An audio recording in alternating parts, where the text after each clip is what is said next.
Imagine waking up peacefully on a beautiful winter morning and serene.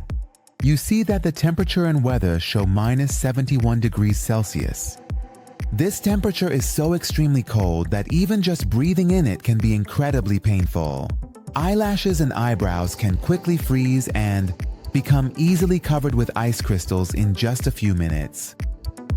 But for the residents of the village of Oymyakon in eastern Siberia, in a region called Yakutia or the Sakha Republic, which is the coldest inhabited place on Earth, this is just an ordinary day. To better understand the cold of -71 degrees Celsius, I should mention that the temperature of a household freezer is about -18 degrees. Now just imagine for yourself what -71 degrees means. Oymyakon is a small village with about 500 inhabitants in the heart of Siberia, known as the coldest inhabited place on Earth. Here, in winter, the temperature usually reaches -60 degrees Celsius, but a record of -71 degrees Celsius has also been recorded. It's interesting to know that Oymyakon means unfrozen water. The reason for naming this village is that there is a natural hot spring nearby that never freezes. This name is quite ironic because the rest of the surrounding areas really do freeze. To the bone even! In this icy land, almost all the houses are wooden, and Yakut horses and cows are the people's neighbors. They have thick skin and long hair and can search for food in the snow. Interestingly, Yakut horses can even withstand temperatures as low as -70 degrees Celsius. Daily life in Oymyakon under such harsh conditions requires a high level of adaptability and resilience. In the mornings, parents have to decide whether it is safe to send their children to school or not.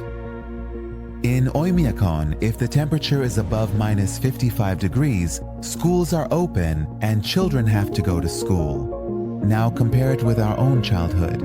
Imagine instead of seeing a single snowflake on the ground and concluding that today is a holiday, we would look at the temperature and weather.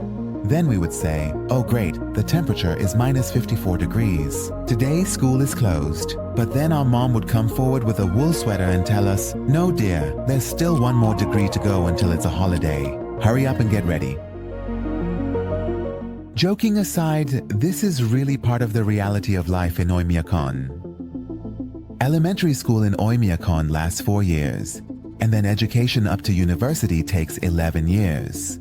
In the lower grades, children have 5 hours of classes every day, and classes last until 2 in the afternoon. Of course, on some days, school ends a little earlier. Your children learn 3 languages at school: Russian, English, and Sakha. Sakha is their native language, which has Turkish roots and is completely different from Russian. On the other hand, knowing Russian is very important for daily life and work. After school, the children play and have fun on their way back, and despite the extreme cold of the region, they don't skip buying ice cream. On the other hand, parents are not worried about their children's interactions with each other because this village has a limited population and all the residents know each other. Here, for going outside, it's not enough to just have a hat, gloves, 1,000 layers of warm clothes, animal skins, insulated special shoes, and high boots to prevent your knees from freezing. Your spirit and mind also need to be made of steel. Moreover, people must completely cover their faces, because even if a small part of the face is exposed, it might suffer from frostbite. In fact, the air in Oymyakon is so cold that even the breath vapor immediately freezes on the eyelashes. And just being outside for 10 minutes can cause fatigue, stinging facial pain, and prolonged burning sensation in the fingers and toes.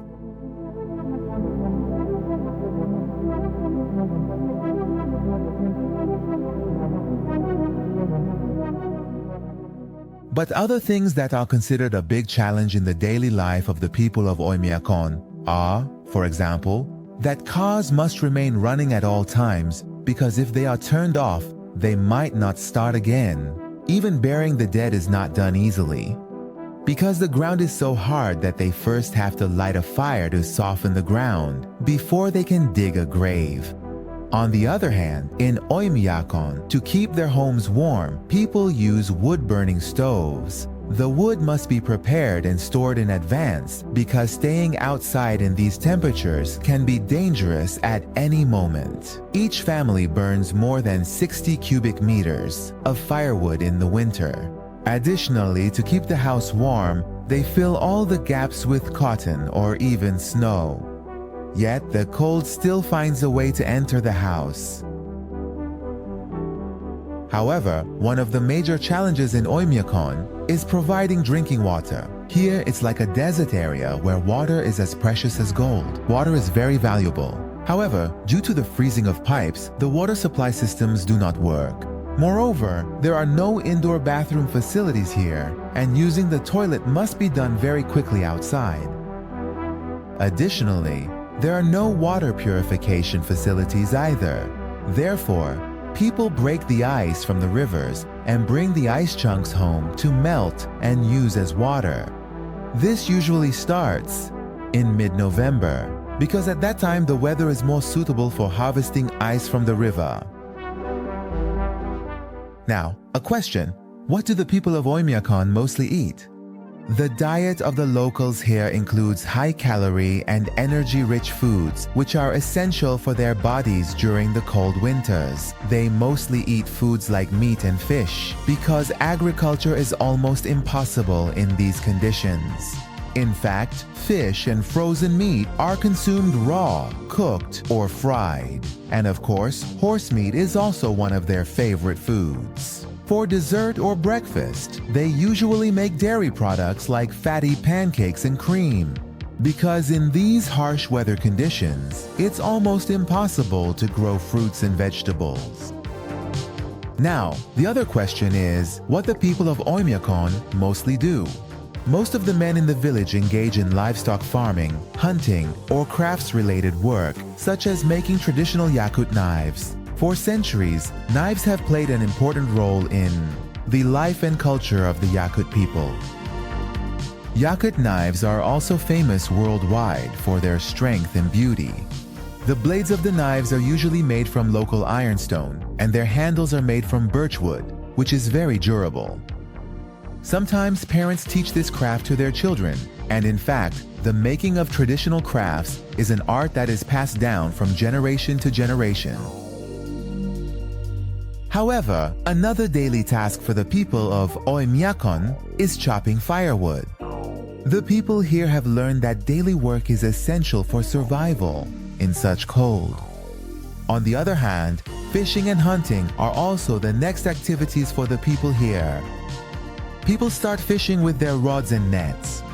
But the interesting point is that after catching the fish, there's no need to kill it because it freezes on its own in a matter of seconds due to the extreme cold.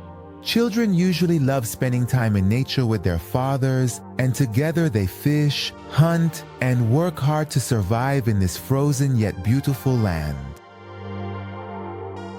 Therefore, life in Oymyakon represents the adaptability and resilience of humans against harsh natural conditions. Despite all the hardships, these people have preserved their cultures and traditions and continue to live.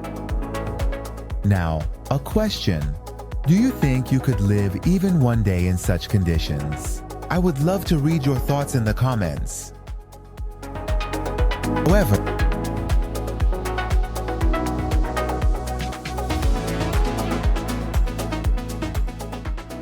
life in Oymyakon can be tough, unpleasant, and dangerous.